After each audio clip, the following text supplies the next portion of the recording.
Okay, so I was talking about how prenatal hormones might shape brain structures. So what am I talking about? Well, we've talked before about brain structures and gender, but that's not what we're talking about with sexual orientation. It's independent of gender. Who you are attracted to, your own personal gender really doesn't matter. We're going to be talking about some different structures than I talked about before.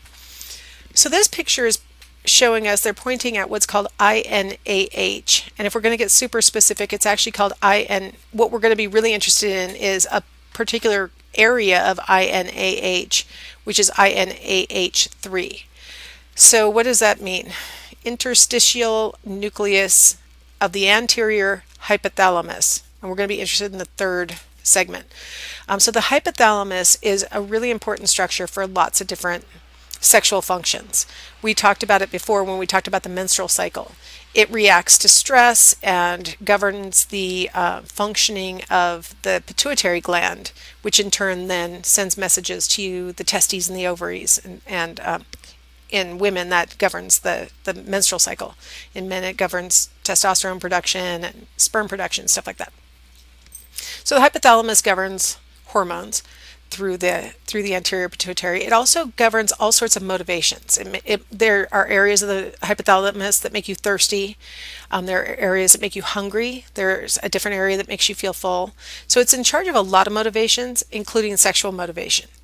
INAH3 seems to be particularly important in determining the sex of the person that you find attractive. So if we focus in on INAH3, what you'll see is that on the left, you see those arrows, those little black things are arrows pointing at the critical area. You'll notice that there are a lot more little black spots in that critical area, and it's a larger area than in the right-hand panel. In the heterosexual male and in the homosexual female, we see a larger, more densely packed INAH3 area than we see in heterosexual females and in homosexual males. Now, this pattern was initially discovered first in animals. And in animals, they realized that the males of the animals tended to have the bigger, more densely packed INAH3. The females of the animals tended to have the smaller one. They've looked at lots of different species. Then they looked at humans, and they saw the same basic pattern. So in the early 1990s, a guy named Simon LeVay did an analysis of cadavers, the brains of cadavers, and analyzed their INAH3 areas. And he found the same basic pattern that I have depicted here. He didn't really have the homosexual female data because none of the cadavers that he had access to were homosexual females. But he had heterosexual males, heterosexual females, and homosexual males to analyze. And he found that the homosexual males' INAH3 area was comparable in size to the heterosexual females, and that both of them had an area that was roughly half the size of the heterosexual males. So back in 1993, LeVay published this research and announced that maybe this is the area that determines sexual orientation. And maybe a function of prenatal exposure to hormones determines whether you have a big one or a small one. If you have a big one, you're attracted to females, and if you have a small one, you're attracted to males, was the basic conclusion. Well, back in 1993, people did not like this study, and for a lot of different reasons, they attacked Simon LeVay and his research.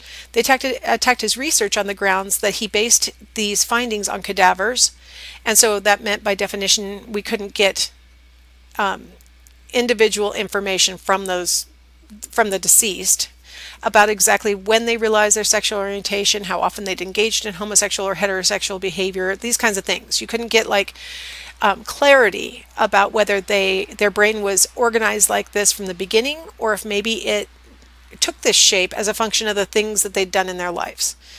And that's a really important argument because our brains experience what we call plasticity, where as a result of the things that we do and see and experience in our formative years, by about puberty, our brain starts to lock in to a pattern that is really representative of the things that we've done and seen and experienced. And then we start to get kind of inflexible about the way that we view the world and things. So some people said, well, maybe these are things that happened after the person was born, and that altered the structure of the INAH3. It was really impossible to sort of sort that out based on the evidence that he had. Another criticism of his methodology was that because these were all cadavers who had been donated to science because they really didn't have a family to come collect the body and things like that, most of them had been indigent, died on the streets and stuff like that, some people questioned what the accuracy of the conclusion about their sexual orientations. Some people criticized the fact that this was 1993, and many of the cadavers were people who had died of HIV, and so they made the argument that maybe their brains were altered as a function of the disease. So I mean, there were some fairly legitimate concerns about the design and the data that was available. And then there were the people who just attacked Simon LeVay. Because LeVay himself was gay, I think he's still alive, so I should say is, they said he was biased and that he was just trying to find evidence to support his quote-unquote lifestyle. And so he was really maligned. That poor guy really got attacked for this study. The good news is his was not the last study on this question. A lot of people have done research that has been, in the more modern era, we can use functional MRI or MRI to look at these same areas in living people. And then we can ask them all those questions that people had criticized LeVay for not being able to ask. And we could also eliminate people who had certain kinds of diseases like HIV or other things that we worry could affect the brain, and focus in on just people who are healthy and who are willing to answer questions about their sexual behaviors and when they realize their orientation and all those things. And we also could deliberately include different kinds of people. So now on purpose we could recruit males who are heterosexual and males who are homosexual, females who are heterosexual and females who are homosexual. So now we got the full spectrum, and the pattern still stands. It still seems to be the pattern that if you have a big INAH3, you tend to be attracted to females regardless of your own sex. And if you have a small one, you tend to be attracted to males regardless of your own sex. All right, so that brain structure seems to be a really big important thing. Let me check. I feel like I was talking for a long time about that. Let's see how long I've been talking. Oh, 7 minutes. That's not bad. Boy, felt like I'd really gone on that. So let's go ahead and talk about genetics then. Okay. So for women, it looks like their sexual orientation seems to run down their dad's side.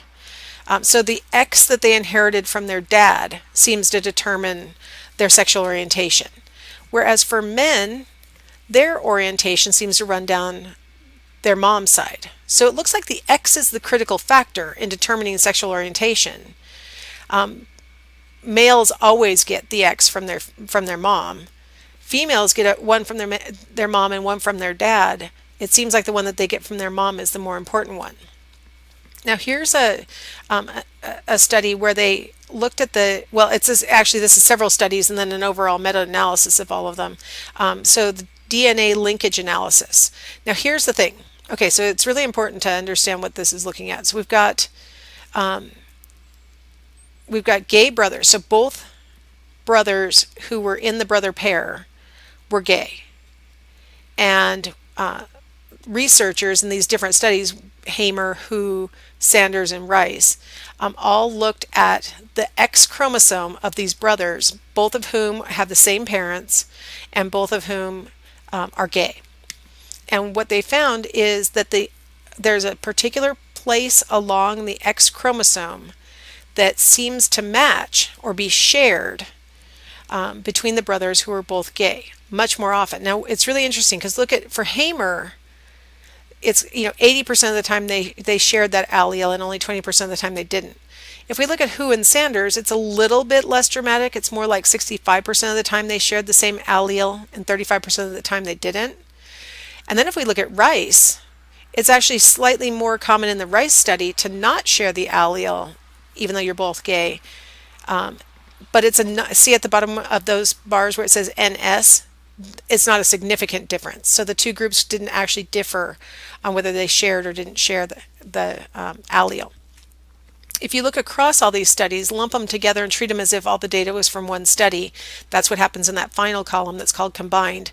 And you see that there's a highly significant shared effect of both, so you've got both brothers are gay, both brothers share the same parents, and they seem to share this marker on their X allele.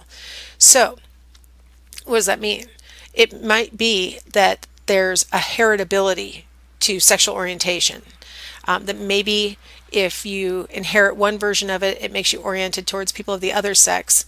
And if you inherit a different or variant of it, then you are oriented towards people of your same sex. Now you'll notice this is brothers. I don't have a comparable study to show you for females. The research on lesbians has been much slower, a lot less complete. A lot of times researchers will use the excuse that it's kind of hard to tell if a person is actually a lesbian or not because women's behaviors can be a little bit more fluid. And so I think that's kind of a little bit of an excuse. Some researchers have been looking at lesbians recently. This one, they just haven't. And the fact that you've got the two X's makes it even more complex to study. So they focused on boys to start with, men to start with. And so it kind of implies if you inherit one version of it, it makes it more likely that you'll be oriented towards the other sex. A different variant, you'll be oriented towards the same sex. If you put this together with prenatal hormone issues, it's possible that the presence of this allele or absence of it may trigger interference with or enhancement of the testosterone that's being released as a function of the Y chromosome. I mean, there may be a very complex interaction going on that we're only just barely starting to understand. Another biological explanation that has been really interesting is research on twins. So on the left side of the panel with the orange bars, we're looking at men. And on the right side with the yellow bars, we're looking at women. Now, it's really important to understand what we're looking at because this can be really, I've had students in class say 52% of identical twins are gay. No, that is not what we're saying. So what we've got on the x-axis is the degree of relationship between the person who's being studied and then their known to be gay brother or sister. So on the left side, we're looking at brothers. On the right side, we're looking at sisters. So on the x-axis, they're labeling it as either the person we're studying is an identical twin of somebody who is known to be gay, or they're a fraternal twin of somebody who is gay, or they're an adopted sibling with no genetic relationship of somebody who's gay. Okay, now on the y-axis, we see the percent of the people being studied who are homosexual. So we know that their sibling is gay based on the like all the siblings were gay, and then we're looking at either identicals, fraternals, or adopted siblings. Okay, hopefully that makes sense and you see what you're looking at. So what they find is that if your identical twin is gay or lesbian, you have about a 48 to 52% chance of also being gay or lesbian, right? Depends on if you're male or female, a little bit more likely for males. But if your identical twin is homosexual, we'll just average those two together and call it 50% chance of also being homosexual. If we move to the middle bar and we look at fraternals, I'll go ahead and average them also. So if your fraternal twin is gay, you're going to be looking at about, 19% chance that you're also gay. Male's a little bit more likely, female's a little less likely, but strong probability. But roughly half, maybe a little less than half the likelihood if you're a fraternal twin that you'd match your sibling than if you're an identical twin. So that what we see from this data is, just to clarify, identical twins share 100% of their genes in common. Fraternal twins only share about 50% of their genes in common. So when we see the identicals being much more similar to each other than the fraternals, they all spent the same amount of time in the womb, so they should have had the same kinds of exposures to, what mom ate or what kind of infection she might have had or what kind of, good nutrient, well, I guess I already said ate, what she drank, if she drank alcohol or things. They should have had roughly the same exposure, regardless of if they're identical or fraternal. Not perfect, but roughly. They were raised together, probably called the twins, right? And dressed alike oftentimes, or had the same friends. A lot of times in the olden days, they would give them the same teachers. So they probably had very similar environments from conception on, in other words. Whether they were identical or they were fraternal, they probably share very similar environments. But we see the identicals being much more similar to each other on sexual orientation. And that's really important. It kind of implies that, again, genes might be the best explanation for sexual orientation. And then we get to the final column where we're looking at people who were raised in the same household with their sibling, but they aren't genetically related to their sibling. And you see a very low, what we call concordance rate between the person being studied and then their sibling on sexual orientation. So this research suggests that the more closely related you are, the more likely you are to match on sexual orientation. At least within your own sex, by the way. So identical twins are always the same sex. Therefore, we can call them identical, right? They share 100% of their genes in common. They always match on sex. With fraternal twins, you can have boy-girl pairs just as often as you can with adopted siblings or regular siblings, right? But in this research on the fraternal twins, they only looked at people who matched on sex. So it was in the left-hand side, brothers of gay men. So it was only within the same sex. And then on the right-hand side, it was sisters of lesbian women. So we were only looking within the same sex. So we don't know whether as a sister, if your brother's gay, if that has any kind of impact or not.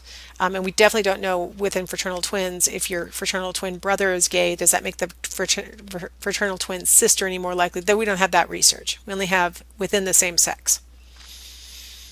All right. So that brings us to siblings. So let's go ahead and take a little break and we'll come back and we'll talk about just regular siblings.